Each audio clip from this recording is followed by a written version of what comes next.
Gil, really, Gil? We just gave you one.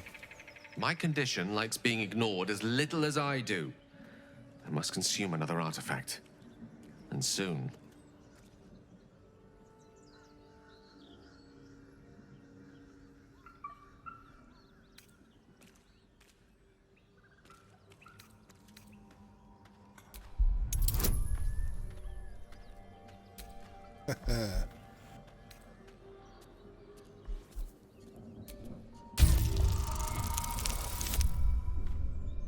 Okay.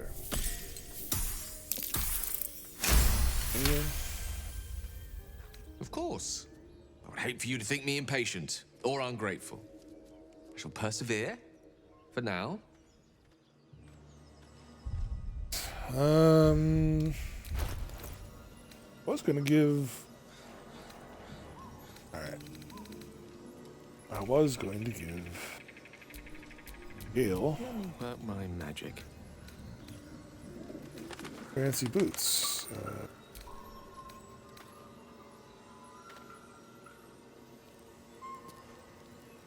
Oh, but he can't. Okay.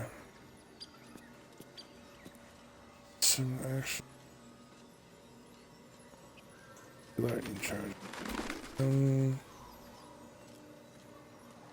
Alright, fine. What else we got?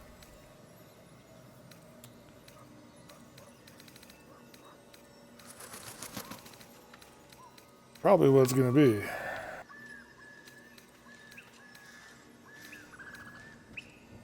Oh, we have this amulet. Grants our ability to cast dancing lights.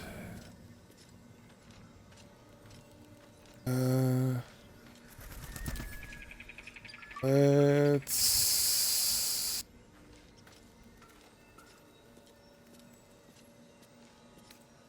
have Gil consume that.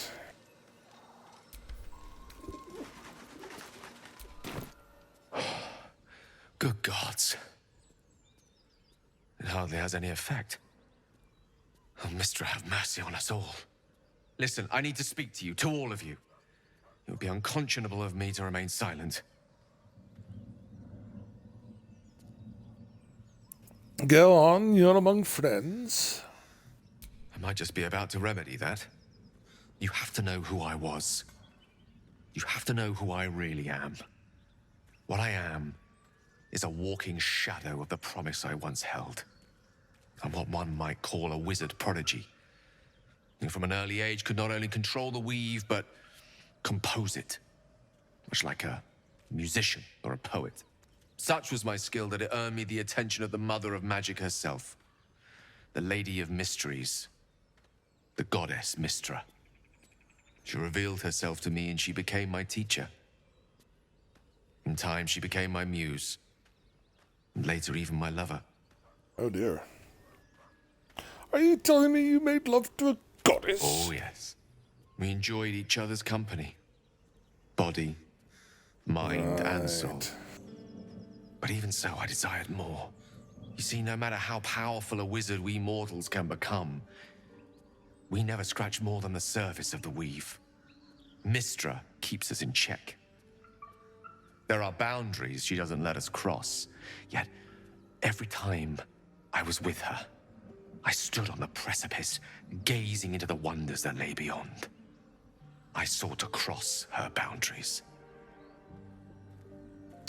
And how exactly did you cross her boundaries? I tried to convince her. I pouted. I pleaded. Swore my ambition was only to serve her better. She only smiled and told me to be contented. But inconceivable as it seems to me now, I shared a bed with a goddess, and yet I wasn't satisfied. So I sought to prove myself worthy to her instead. We come now to the crux of my folly. Shall I share the story behind it, or would you rather head straight to its sordid finale? Might as well tell me all. It'll be the end of this episode. Very well. Here goes. Once upon a very long time ago, a mighty lord lived in a tower. A flying tower, to be precise. I'll save his history for another time, but the gist of it is that he sought to usurp the goddess of magic so that he could become a god himself. Oh He dear, almost delusions of managed, but not godhood. quite. And his entire empire, Well, I Netherrealm, am a warlock. I do know came what that's crashing like. down around him as he turned to stone. The magic that was unleashed that day was phenomenal, roiling like the prime chaos that outdates creation. Even the weave itself could not withstand the onslaught.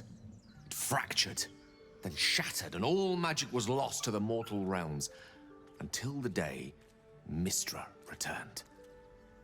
She restored the weave, reuniting all its scattered shards. Or so I thought. Until, in the course of my studies, I learned of a book.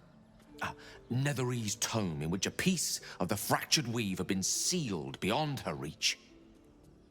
What if, I thought, what if, after all this time, I could return this lost part of herself to the goddess? What was the answer to The that answer question? was to try. The outcome was to fail. I was certain that this deed of raw power, draped in romance, would convince Mystra to take me by the hand and welcome me into her hitherto forbidden domains. I was mistaken. I obtained the fabled book and took it into my study. As for what happened next... Here. Place your hand over my heart. Let me show you.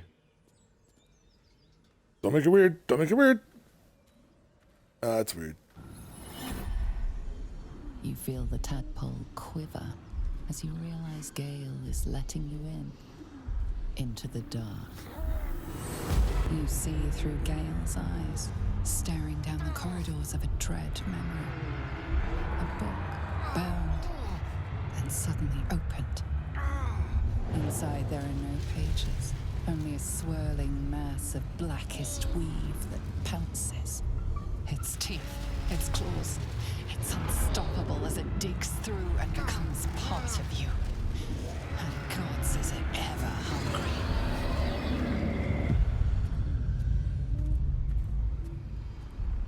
How are you still alive?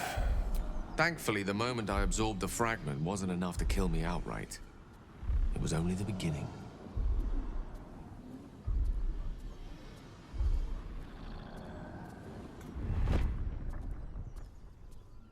This Netherese blight, this orb, for lack of a better word, is balled up inside my chest. And it needs to be fed. As long as I absorb traces of the weave from potent enough sources, it remains quiet. Were it ever to fully destabilize, however, I will Go erupt. on. I don't know the exact magnitude of the eruption, but given my studies of Netherese magic, I'd say even a fragment as small as the one I carry, it'd level a city the size of Waterdeep. Oh my. So nuclear then. Okay. Unbelievable. Did you ever think what would happen if the tadpole got better of you? We might there's chance nothing we upon a can do. king's collection of magical artifacts around the corner. We might cross paths with a miracle round the bend. Then again, we might not. All of this, it must feel like a betrayal. Say the word, and we'll part ways. You're the party wizard, dude. I would hear what the others say first. We've come this far together and continue on together. Well, let's hear what the others have to say. If having dangerous otherworldly objects stuck in your skin is wrong, then Gale and I both have to go. We're not really splitting up, are we? That is a great relief. Oh, a great relief indeed. You truly are a soul that steals my own. From all my new rallied heart, I thank you.